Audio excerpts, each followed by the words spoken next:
Hey everyone, this is Clinton Manning and you're watching Tales by Firelight.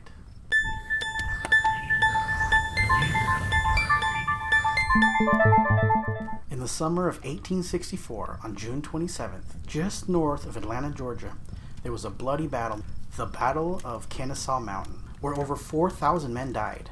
Interestingly, Kennesaw is Cherokee for cemetery. So I heard this story from one of my professors while attending SCAD. So in the 1980s, the mid-80s, there was a doctor who was traveling for work. He was driving from Atlanta to Nashville. And he had had a really long day and had to wake up really early the next day for a meeting. So he was driving and it was getting close to midnight. So he decided to pull over to get some coffee. So he pulled over, got his snacks, got his coffee, got back in his car. But on the way back to the freeway, he got a little confused, got a little lost, and he missed the on-ramp to get onto the freeway. And he ended up on Old Highway 41.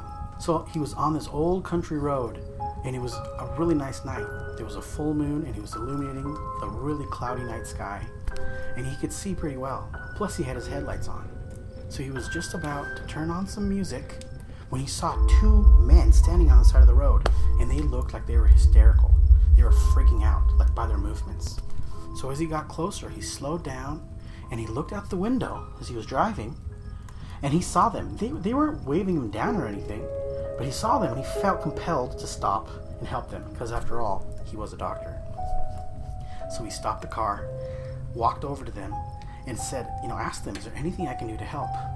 Well, they were both talking at the same time, and they weren't making any sense, so he had to calm them down, and finally one of them said, our friend is injured. Meanwhile, the other person was looking at the doctor up and down, like he had never seen someone like him before. So the doc, as he was watching these two men act really crazy, he decided to take control.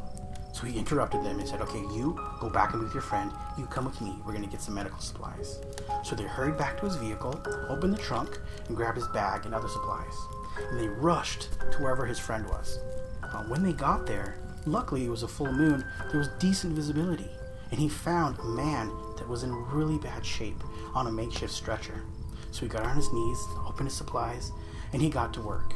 There was blood everywhere. He was wrapping him with bandages and putting gauze and trying to clean the wounds, giving him medicine.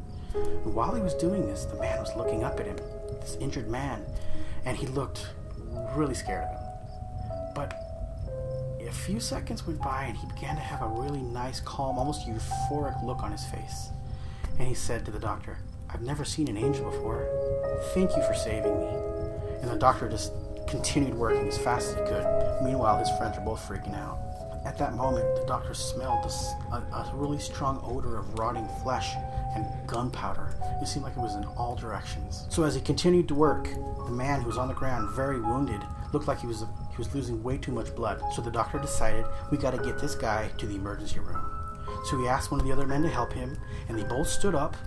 He was holding the front of the stretcher, and they walked, shifted their feet as fast as they could to get back to his car. Now as he was walking, there was a good amount of weight, because he was a heavy guy. And he was thinking, which route to take, how am I going to get to the hospital as fast as possible? When suddenly, all the weight from the stretcher was lightened, and he heard the stretcher fall to the ground. He looked back, and to his shock, there was no one there. There was no wounded man, and his friends were gone, and just an old makeshift stretcher on the floor. He walked backwards, puzzled. He was confused. The flashes of the memories of what just happened went through his head. Then he started to think about the way the men were dressed, what the men were saying, their accents and mannerisms. And then thoughts from his youth, growing up in the deep south, hearing all those ghost stories from his grandparents and aunts and uncles. He got really scared, ran into his car, and started to drive off. And as he was driving, he was still feeling fear. He was feeling panic of what was going on. And then he realized where he was, because he saw a sign and it said, Kennesaw Mountain National Battlefield Park.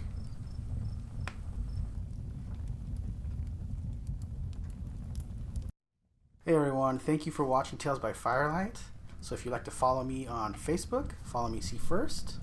Or on YouTube, don't forget to hit subscribe and the little bell so you get your reminder every week. Until next week.